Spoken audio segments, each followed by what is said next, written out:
So you've sent the message, they have opened the message, you see the read sign, but they have not responded yet. But they generally do, and yet you feel yourself getting really anxious. Do you spiral? Or maybe there was a conflict or a fight, and now do you sense that you're shutting down? Do you see that you get overwhelmed in situations that seem normal or okay? And do you realize later on that maybe your reaction was a bit much? Hi, this is Prachi. I'm a psychologist. Let's talk about this. So, what are triggers? Trigger is when we have an emotional and physical reaction that isn't aligned with what is actually happening. It is big and unsettling.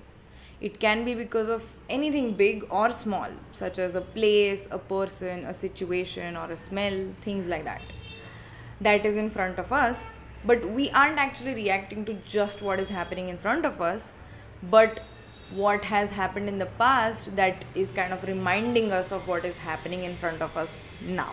For example, a certain type of dog can be really triggering for someone who has been bit by one when they were a kid. Or if someone experienced their parents or caregivers being very harsh or like they yell a lot and they've experienced that, then if someone is yelling in front of them or at them, that can be really triggering for them.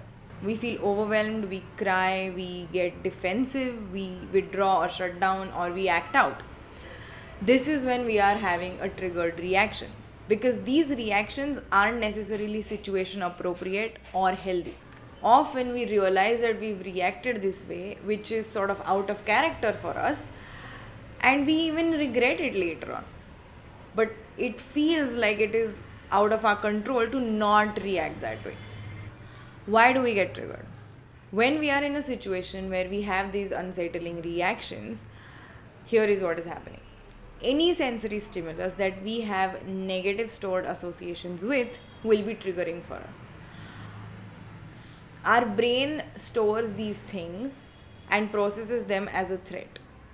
So if it perceives that something similar is happening again, we perceive that as a threat, and so we go into a fight, flight, freeze, fawn response. Our brain is trying to keep us safe because it thinks that that similar thing is happening again that is actually a threat to us. When we are in this fight, flight, freeze, fawn response, we are in a survival mode, right? And that is when we are merely reacting. We are not able to think rationally and respond, right? So what is happening is that we are perceiving that similar situation is repeating itself. So we think that we need to protect ourselves. So we go into this survival mode and respond, or rather react, in this unsettling, overwhelming manner, because we think that that past thing that we actually couldn't cope with in a healthy way is happening again. And that we think is a threat to our survival. And maybe it actually was when it was happening in the past. How to identify? It takes time, awareness, and practice to actually identify that we are getting triggered. If we were abandoned or we perceived being abandoned, we get triggered when someone doesn't respond or leaves us on read or doesn't call us back, even if they generally would be a person who is attentive and responsive. So what happens when that one person doesn't respond? We start to feel scared. We get overwhelmed, so our heart starts racing, our palms get sweaty maybe. We can't focus on anything else. Our thoughts are running really fast. We spiral and we end up jumping to conclusions. Thoughts like, they never want to talk to me again, they don't care about me, I'm unwanted, they are fed up of me, I am being abandoned by this person. That's the major thought and underlying thought. Now these thoughts make us feel worse. We end up crying or getting agitated, restlessness creeps in, because we can't handle being abandoned. It feels completely threatening to our survival, because maybe at one point in the past it actually was. We call or message incessantly, we yell, we cry, we try and talk to others to soothe ourselves, but it seems extremely hard to actually calm down unless that person himself or herself talks to us. And it feels reassuring that, okay, I'm not being abandoned. Afterwards, though, we feel exhausted and drained. In case we read those messages again, we kind of cringe. We realize all of this later on that we were probably in survival mode. We feel like it wasn't that bad. I didn't have to send that many messages or get that worked up about it. And maybe I impacted the relationship negatively. So, what happens here is we are getting triggered.